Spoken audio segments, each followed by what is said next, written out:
చేసే పరిష్కారము అనుదిన Bible television కార్యక్రమం ప్రేక్షకులందరికీ యేసుక్రీస్తు వారి కృపగల నామమున వందనాలు. ప్రభువునందు ప్రియా దేవుని బిడ్డలారా, నేటి దినము బ్రదర్ కారుపాటి శ్యామ్సాగర్ గారి ద్వారా వచన ధ్యానములను అపోస్తలుల కార్యములు గ్రంథము నుండి ధ్యానం చేసుకుందాము. మీరందరూ బైబుల్తోనూ నోట్బుక్తోనూ సిద్ధపడి ఉంటే బ్రదర్ కారుపాటి శ్యామ్సాగర్ గారు ప్రార్థన చేసి ఈ దినపు వాక్య పరిచర్య చేస్తారు. ప్రభువునందు ప్రియ దేవుని బిడ్డలారా, ఈ రాత్రికాలపు వాక్య భాగం కొరకు సహకారం ఇస్తున్న కుటుంబం పెదపాడు గ్రామము వాస్తవ్యులు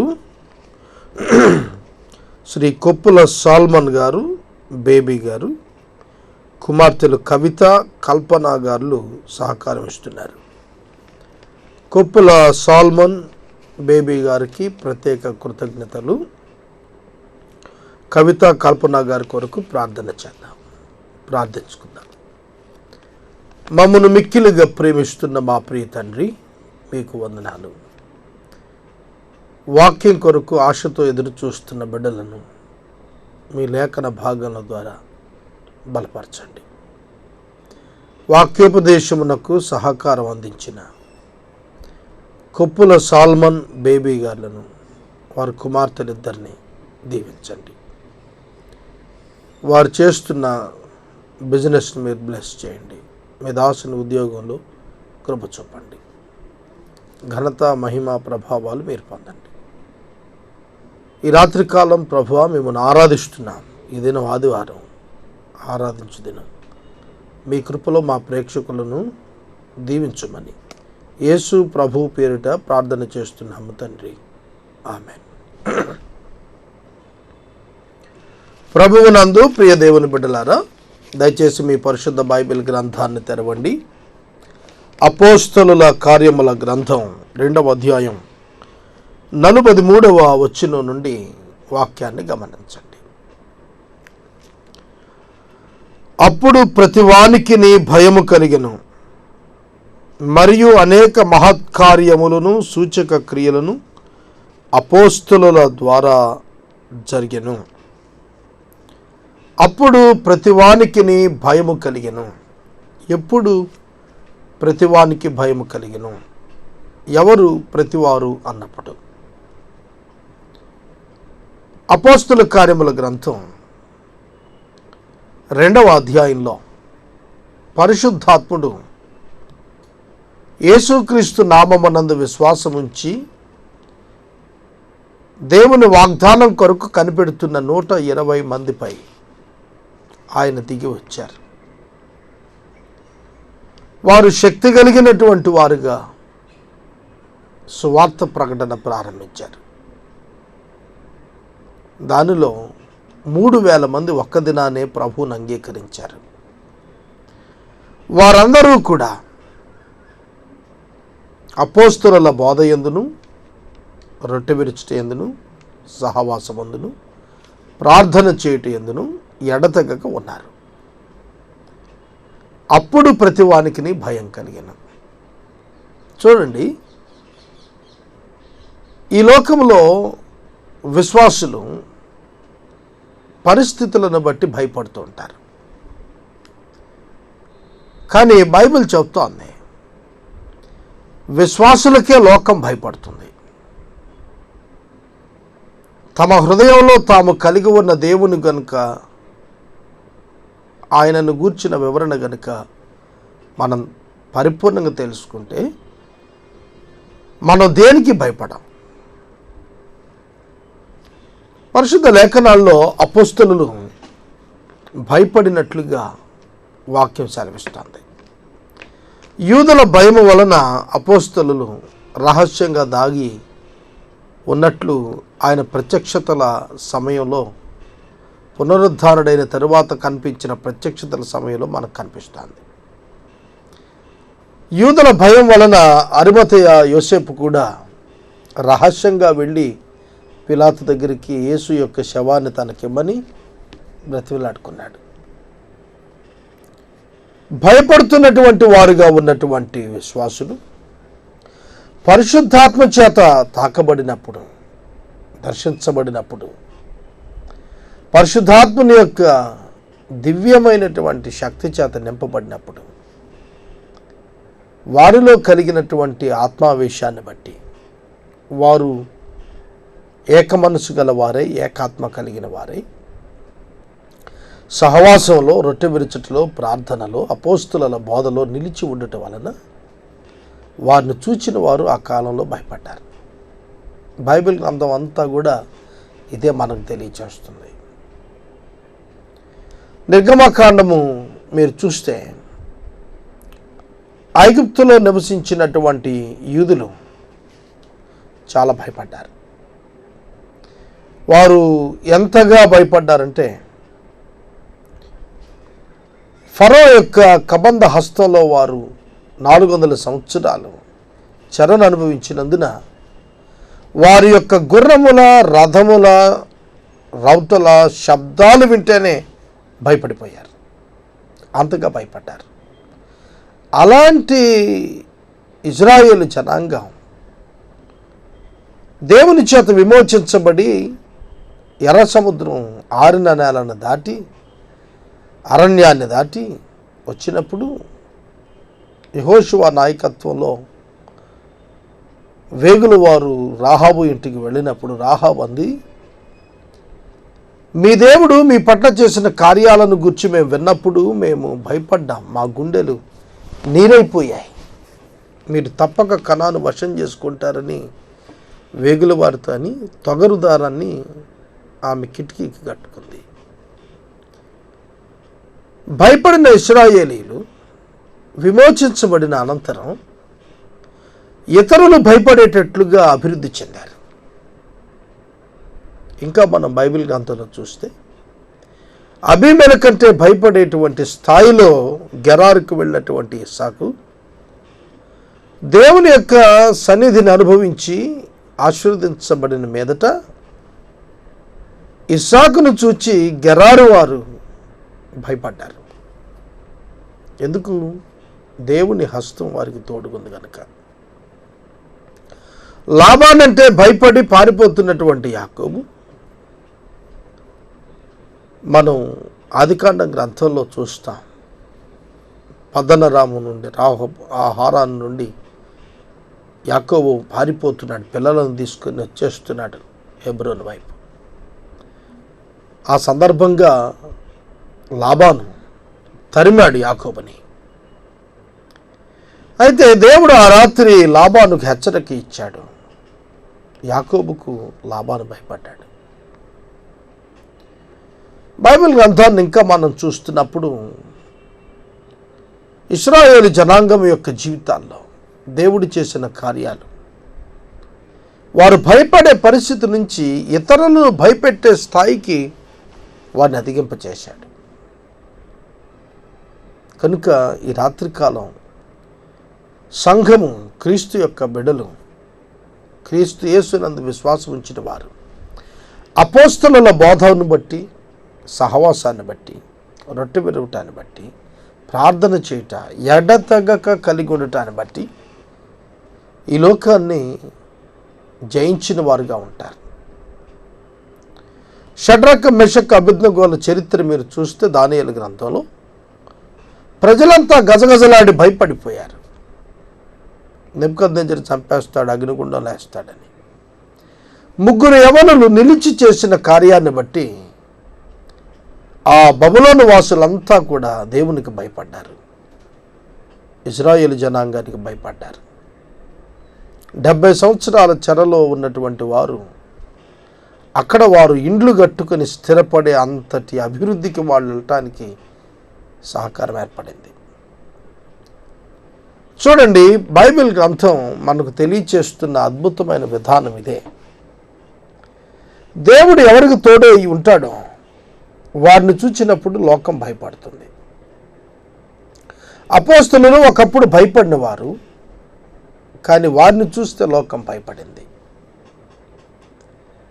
పరిశుద్ధ లేఖనాల్లో అపోస్తల కార్యములు 16వ అధ్యాయంలో ఫిలిప్పీ సంఘ నిర్మాణ క్రమంలో పౌలు చెరసాల యందు ఉంచబడ్డాడు.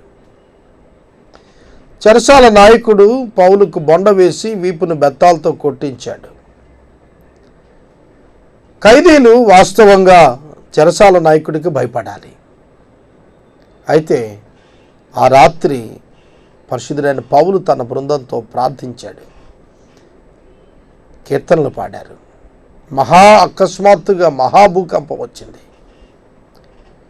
చెరసాల పునాదులు అదిరిపోయాయి, తలుపులు తెరుచుకున్నాయి, ఖైదీలు చేతుకున్నటువంటి సంకెళ్ళు ఊడిపోయాయి. ఖైదీలు పారిపోవాలి, కానీ అలాగే ఉండిపోయారు.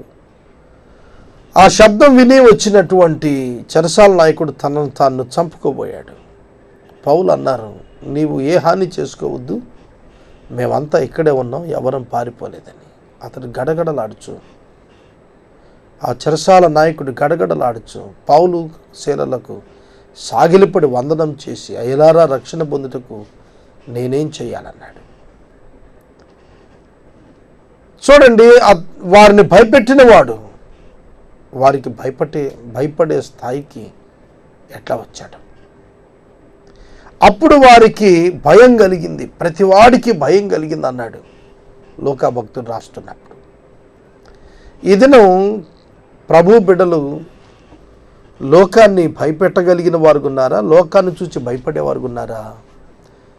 లోకాన్ని చూచి భయపడేవారుగా ఉంటున్నారు. కారణం ఏంటంటే వారిలో దేవుని శక్తిని ఆశ్రయించే లక్షణం లేకపోవటం.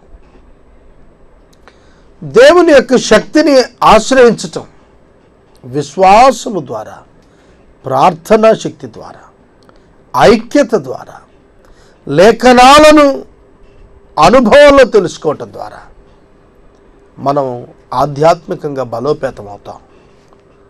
ప్రభువు మన జీవితాల ద్వారా అనేక కార్యాలు జరిగిస్తారు. మరియు అనేక మహత్కార్యములు, సూచక క్రియలు అపోస్తుల ద్వారా జరిగిన. ప్రభువు అయిన యేసుక్రీస్తు వారు పరలోకం నుండి వచ్చారు, దేవుడు పంపించారు. ఇవన్నీ కూడా రాయబడ్డాయి. మరి అపోస్తలులు ఎవరు? యేసు చేత పంపబడినవారు, యేసు చేత పంపబడ్డారు. కాబట్టి యేసు ప్రభు అద్భుతాలు చేసినప్పుడే నమ్మని వారు అపోస్తలులు అద్భుతం చేసేటప్పటికీ భయపడ్డారు. యేసుక్రీస్తు ప్రభువుని చంపారు, యూదులు సిలువ వేశారు. అయితే అపోస్తలులు, ఇప్పుడు యేసు ఒక్కడే చనిపోయాడు, పరలోకానికి వెళ్ళిపోయాడు, ఆరోహణం అయ్యాడు, ఆయన పునరుద్ధారుడే ఆరోహణం అయ్యాడు, పరలోకానికి వెళ్ళాడు. మరి ఇప్పుడు ఇది ఎట్లా విస్తరించింది? వారికి ఇదివరకు ఒక క్రీస్తు ప్రభుతో సమస్య. ఇప్పుడు అపోస్తలులు మేడగదిలో ఉన్న 120 మంది, 3000 మంది, 5000 మంది, ఈ విధంగా ఎంతగా దీనిని ఆపటానికి ప్రయత్నం చేశారో అంతగా వర్ధిల్లిపోయింది సంఘం. అపోస్తల కార్యముల గ్రంథం అంతా కూడా ఏమని సాక్ష్యం ఇస్తోందంటే, ఖండాంతరాలకు సువార్త, చెదరగొట్టబడి అణచబడే ప్రయత్నం చేసే కొద్దీ వర్ధిల్లిపోయింది సువార్త. అణచటానికి ప్రయత్నం చేసిన వాళ్ళు మారు మనసు పొంది సువార్త సేవకులుగా మారి వెళ్ళిపోయిన సందర్భాలు బైబిల్లో అపోస్తల కార్యం సాక్ష్యం చెబుతోంది. అట్టి వారిలో ప్రధానంగా పౌలును మనం చూస్తాం. మహత్కార్యాలు, ఆశ్చర్యక్రియలు, సూచక క్రియలు వారి వల్ల కలిగాయి అంటే వారు చేసింది కాదా పని, పరిశుద్ధాత్ముడు కార్యాలు. ఇది అపోస్తలుల కార్యముల గ్రంథం అనే కంటే పరిశుద్ధాత్మ దేవుని కార్యముల గ్రంథం అంటాం ఉత్తమం. ఎప్పుడైతే పేతురు యొక్క నీడ తాకిందో రోగులు లేచి వెళ్ళారు. మరి పేతురుని చూస్తే భయం వేయదా? ఖచ్చితంగా భయం వేస్తుంది. ఆనాటి ప్రజలు వారిని అడ్డగించటానికి ప్రయత్నించే కొద్దీ దేవుడు ఘనమైన కార్యాల ద్వారా వారిని రుజువు చేసుకుంటూ వచ్చాడు. వారెంతగా ఆశీర్వదించబడ్డారంటే, వారెంతగా సమాజాన్ని ఇన్ఫ్లుయెన్స్ చేశారంటే, లోకంలో ఎవడూ చేయలేనటువంటి కార్యాలు వారు చేశారు. వాటిలో ఒకటి, వారు పాదాల చెంత ఉంచబడిన ధనాన్ని వారు పంచిపెట్టగలిగారు. Accumulation, distribution. డబ్బు సమకూర్చడం ప్రతి వారికి ఇష్టం, మరి పంచిపెట్టడం ఎంతమందికి ఇష్టం? చూడండి, మనం టీవీలో కొన్ని వార్తలు వింటుంటే ఆశ్చర్యం అవుతుంది. లక్షల కోట్ల రూపాయలు అక్యుములేట్ చేసుకోవటానికి మనుషులు ఇష్టపడుతున్నారు. కానీ ఎంతమంది ఆ డబ్బును పంచగలుగుతారు? అక్కరల కొలది ఎంతమంది పంచగలుగుతారు?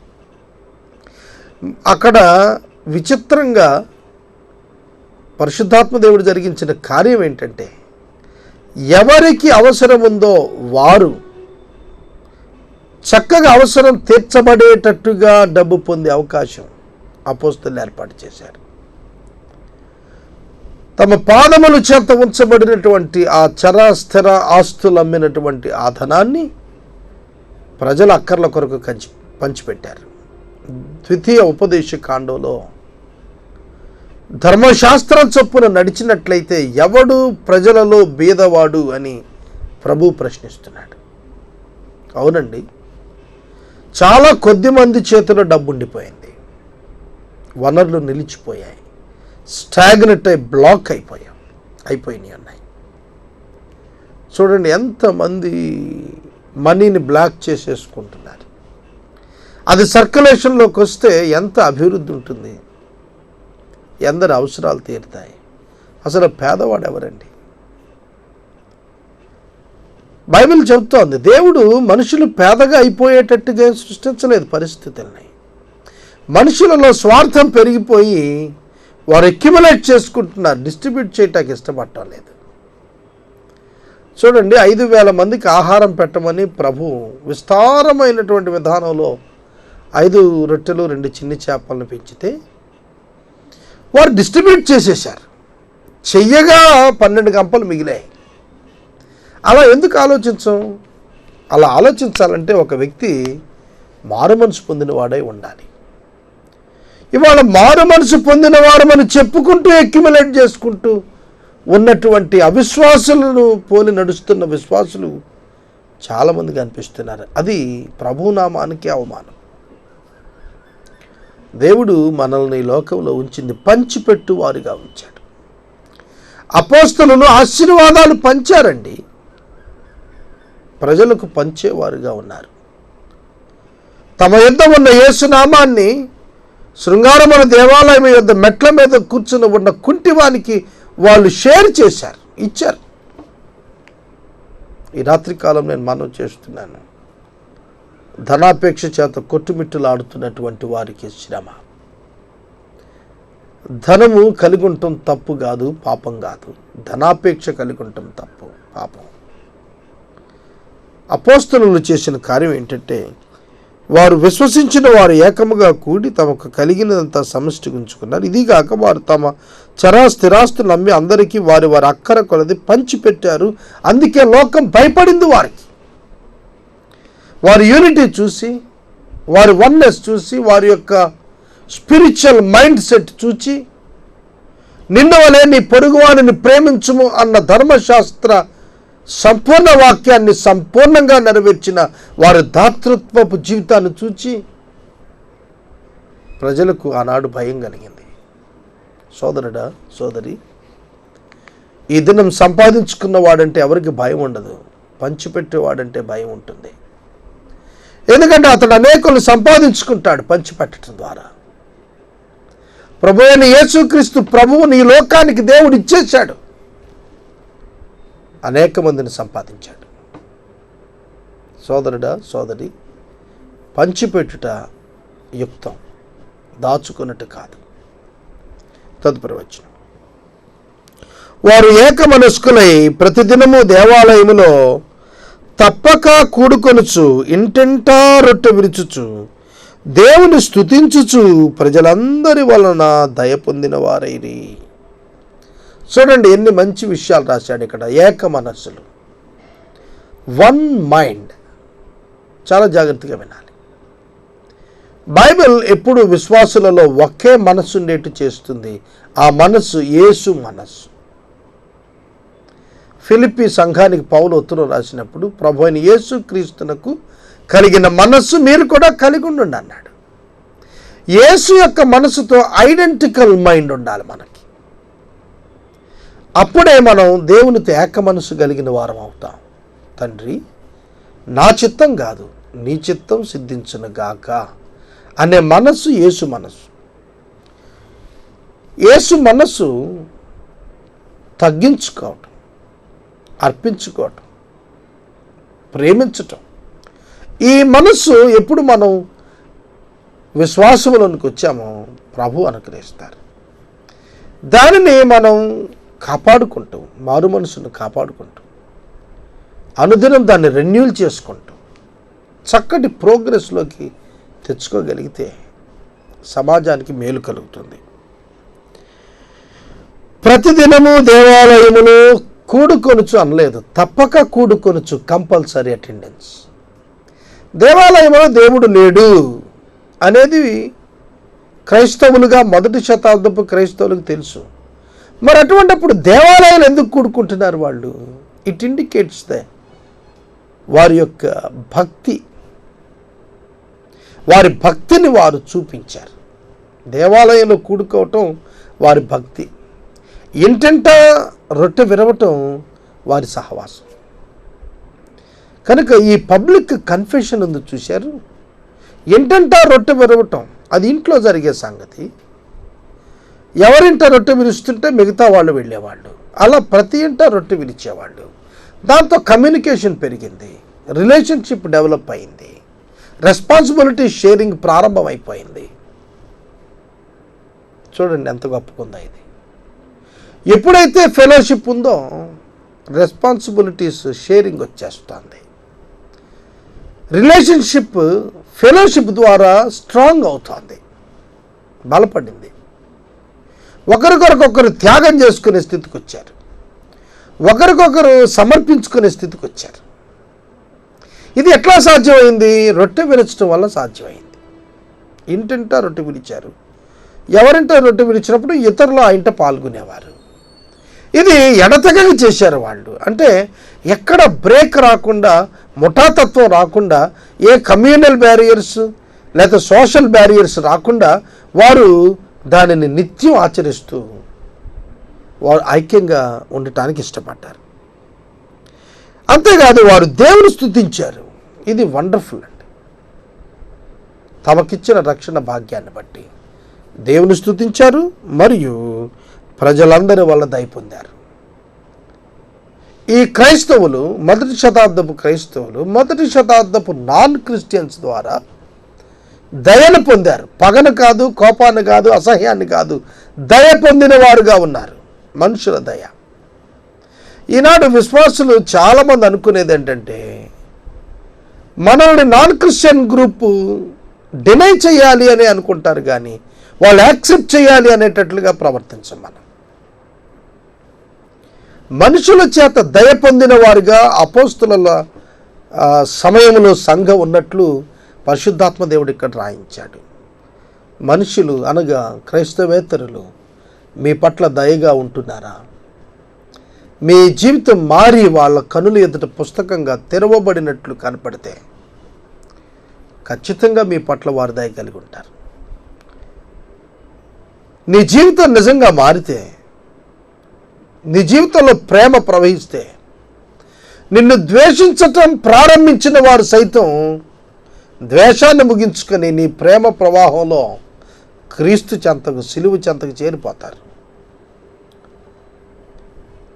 పరిశుద్ధుడైన పౌలు చెరసాల నాయకుని ఎట్లా రక్షణలోకి తెచ్చాడో చూడండి.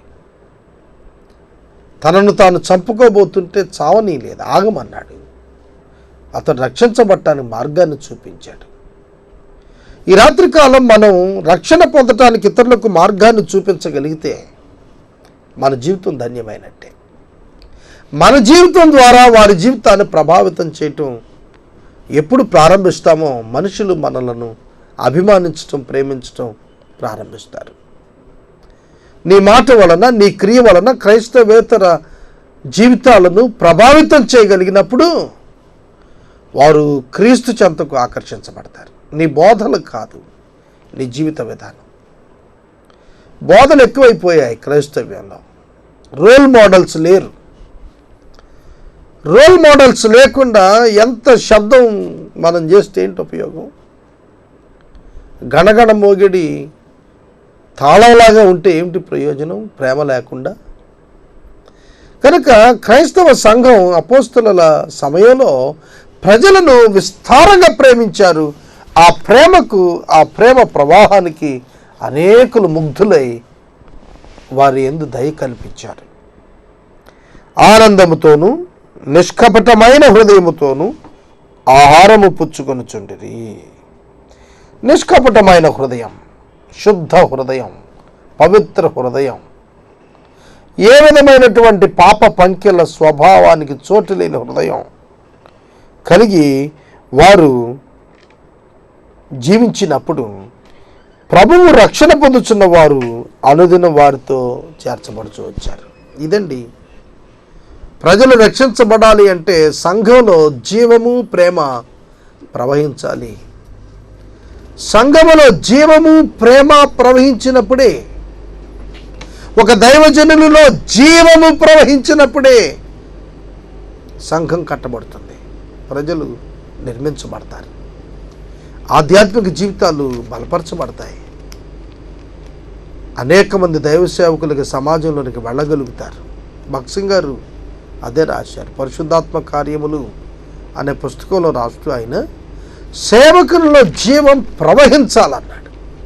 క్రైస్తవులలో జీవం ప్రవహించాలి, అది ప్రజలు చూడాలి, అప్పుడు ప్రజలు ప్రభువు దగ్గరికి వస్తారు. ఇదండి విధానం. ఈ రాత్రి వాక్యాన్ని నేను ఇక్కడ నిలుపుదల చేస్తున్నాను. రేపటి ఈ వాక్య ధ్యానంలో 3వ అధ్యాయము ప్రారంభించుకుందాం. ఈ రాత్రి కాలపు వాక్య భాగమునకు ఎపిసోడ్ సహకారం ఇచ్చిన వారు పెద్దపాడు గ్రామం వాస్తవ్యులు కొప్పుల సాల్మన్ బేబీ గారు, కవిత కల్పన. ఈ కుటుంబాన్ని ప్రభువు దీవించును గాక.